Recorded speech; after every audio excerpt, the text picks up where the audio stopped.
अस्सलाम वालेकुम जी। मैं हूं खुर्रम शहजाद, स्टोरीज विद खुर्रम शहजाद के साथ। आज जो मैं स्टोरी आपके लिए लेके आया हूं वो है निगरान वफाकी काबीना के हवाले से। निगरान वफाकी काबीना ने बिल आखिर आज हल्फ उठा लिया है और इसमें कई चेहरे जो हैं वो हमारे जाने पहचाने चेहरे हैं, लेकिन बहुत सारे चेहरे ऐसे भी हैं जिनके बारे में बहुत सारे लोग नहीं जानते। ये चेहरे जो हैं ये बहुत सारे लोगों के लिए गुमनाम हैं और गैर मारूफ चेहरे हैं। तो सवाल ये पैदा होता है कि इन गुमनाम और गैर मारूफ चेहरों को इस काबीना में क्यों शामिल किया गया है। पहले हम एक नज़र डाल लेते हैं उन लोगों को पे जो इस काबीना में शामिल हुए हैं। इनमें शामिल हैं सरफराज बुगटी साहब, वो काफ़ी लोगों के लिए जाने पहचाने हैं। वो बलूचिस्तान के वज़ीर दाखिला रह चुके हैं और हमारे निगरान वज़ीर आज़म काकड़ साहब के वो करीबी दोस्त हैं और उनके बाकायदा बहुत ही करीबी साथी हैं और उनको कहा जा रहा है कि वो इस हुकूमत में काकड़ साहब के बाकायदा पार्टनर हैं। और उसके बाद जलील अब्बास जिलानी साहब हैं जो कि सेक्रेटरी खारजा रहे हैं और कई अहम पोजीशंस पे रहे हैं। उनको ये कहा जा रहा है कि वज़ारत खारजा का कलमदान दिया जा रहा है। सरफराज बुगटी साहब को वज़ारत दाखिला का दिया जा रहा है। फिर शमशाद अख्तर साहब हैं जो स्टेट बैंक की गवर्नर रही हैं, वो भी काफ़ी जानी पहचानी शख्सियत हैं और काफ़ी काबिल शख्सियत हैं और उनके बारे में कहा जा रहा है कि उनको काबीना में इसलिए शामिल किया गया कि वो जो IMF के मामला चल रहे हैं और उसके अलावा दीगर जो माशी मुश्किलात हैं वो हल करने में काफ़ी कारगर साबित होंगी। उनके बाद मुर्तज़ा सोलंकी साहब हैं, सीनियर सहाफ़ी हैं, उनको वज़ीर इत्तलात बनाया गया, उनको भी काफ़ी लोग जानते हैं।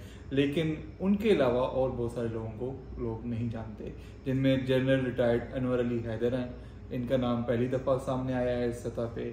उसके बाद एक समी सईद साहब हैं, एक शाहिद अशरफ तारर साहब हैं, एक अहमद इरफान असलम एडवोकेट साहब हैं। ये वैसे तो उनको शायद बहुत कम लोग जानते हैं, लेकिन इनके बारे में कहा जा रहा है कि पाकिस्तान का एक इंडिया के साथ पिछले दिनों केस चल रहा था इंटरनेशनल कोर्ट में और ये केस जितवाने में इन्होंने बहुत मदद की थी।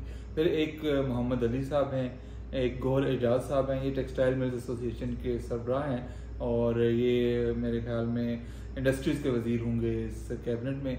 उमर सैफ साहब हैं, इनको भी काफ़ी लोग जानते होंगे लेकिन शायद काफ़ी नहीं भी जानते होंगे। ये बेसिकली शहबाज शरीफ साहब के साथ इन्होंने पंजाब में काम किया है। IT के माहिर हैं और काफ़ी दानिश्वर किस्म की शख्सियत हैं, काफ़ी अच्छी शख्सियत हैं और काफ़ी टैलेंटेड हैं और इनको IT के मामला दिए जा रहे हैं। उनके बाद एक नदीम जान साहब हैं, एक खलील जार साहब हैं, अनीक अहमद साहब हैं, जमाल शाह साहब हैं, एक मदद अली शाह साहब हैं, फिर एक air marshal retired Farhat Hussain Khan हैं, आद खान चीमा हैं, ये भी शहबाज शरीफ के साथ रहे हैं, और वकार मसूद खान साहब हैं, ये साबिक सेक्रेटरी खजाना रहे हैं। तो सवाल ये है कि जहाँ पे कुछ जाने पहचाने और टेक्नोक्रेट्स को लाया गया सामने जो माजी में अहम हैसियतों में काम कर चुके हैं, वहीं पे बहुत से ऐसे लोग भी हैं जो नए हैं और गैर मारूफ हैं। टेक्नोक्रेट तो वो हैं लेकिन उन्होंने कभी इतने बड़े लेवल पे कोई इस तरह की जिम्मेदारियां निभाई नहीं है या कम से कम मारूफ जिम्मेदारियां नहीं निभाई, उनको आम लोग नहीं जानते। तो उनको क्यों काबीना में शामिल किया गया? इसके पीछे जो बातें अभी सामने आ रही हैं, जो हमें पता चल रहा है, हमने मुख्तलिफ लोगों से इस बारे में बातचीत की है, वो ये है कि ये तो अब तय है कि इलेक्शन जो है वो 90 दिन में नहीं हो रहे, अगले 3 माह में इलेक्शन नहीं हो रहे। आज इलेक्शन कमीशन ने भी एक नोटिफिकेशन जारी किया है जिसके तहत उन्होंने बताया है कि जो नई हल्काबंदियाँ हो रही हैं वो दिसंबर के महीने में जाके मुकम्मल होंगी और अगर इलेक्शन अपने वक्त पे हों तो वो अक्टूबर नवंबर में हो जाना चाहिए, लेकिन वो अक्टूबर नवंबर में नहीं हो रहे और दिसंबर में हल्काबंदियाँ मुकम्मल होंगी नई वाली और उन पे फिर इलेक्शन होने हैं, तो ये दिसंबर के बाद ही इलेक्शन होंगे। लिहाजा कम से कम 6 माह तो कहीं नहीं गए इस हुकूमत के। और ये भी क्या आराइयाँ की जा रही हैं कि ये हुकूमत या तो 1 साल या 2 साल के लिए भी हो सकती है और गैर मुआयना मुद्दत के लिए भी हो सकती है। तो हमें जो बताया गया है कि ये इन गैर मारूफ चेहरों को सामने लाने की वजह क्या है, वो वजह ये है कि ये टेक्नोक्रेट्स हैं, अपने अपने शोबे के माहिर हैं ये, और इनको इसलिए लेके आया गया कि इनकी सलाहियतों से इस्तेफादा किया जाए और वो ऐसे फैसले कर सकें जो मुश्किल फैसले हैं, जो बड़े फैसले हैं, जो आमतौर पे मारूफ लोग या वो लोग जो इनके सियासी तौर पे जो इनके कुछ स्टेक्स होते हैं या सियासी तौर पे वो अफोर्ड नहीं कर सकते बड़े फैसले करना, वो ये लोग कर सकें और ये पेचीदा जो सूरत हाल है उससे मुल्क को, कौम को निकालने में वो काम आ सकें और ये लॉन्ग टर्म जो है वो फैसले जो हैं इनको करेंगे, लॉन्ग टर्म इस्लाहत लेके आएंगे और ये गैर मुतनाज़िर लोग हैं और इनको सामने लाने का यही एक हमें बड़ी वजह है वो नज़र आ रही है। अब इनकी सिलेक्शन कैसे होती है? काबीना में जो निगरान काबीना बनती हैं या वैसे भी जो काबीना जो होती है, जो आम ओहदे लोगों को दिए जाते हैं, तो उसमें होता ये है कि पाकिस्तान में कुछ डिसीजन मेकर हैं या फैसला साज हम जिनको कहते हैं, जो हर हाल में पाकिस्तान में बड़े फैसले करते हैं। कुछ लोग उन्हें मुक्तदर भी कहते हैं, लेकिन जो लोग भी हैं वो जो फैसले करने वाले, जब भी इस तरह के उन्होंने कुछ फैसले करने होते हैं, कोई काबीना बनानी होती है या किसी को किसी जगह पे लगाना होता है, तो उनके पास बाकायदा फहरिस्तें होती हैं मुख्तलिफ माहिरीन की, जिन्होंने अपने अपने शोबों में काम किया होता है या इन इदारों के साथ मिलकर काम किया होता है।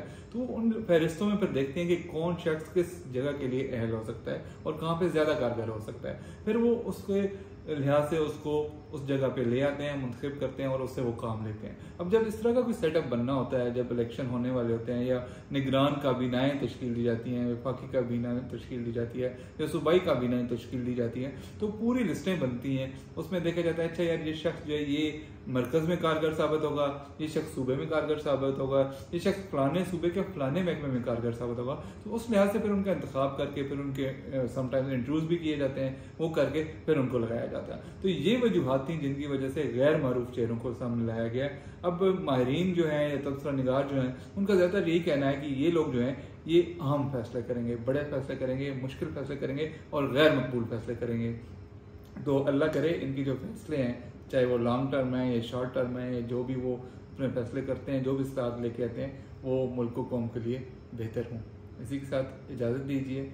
ये YouTube channel stories with Khurram Shahzad subscribe करना ना भूलिए। बहुत शुक्रिया।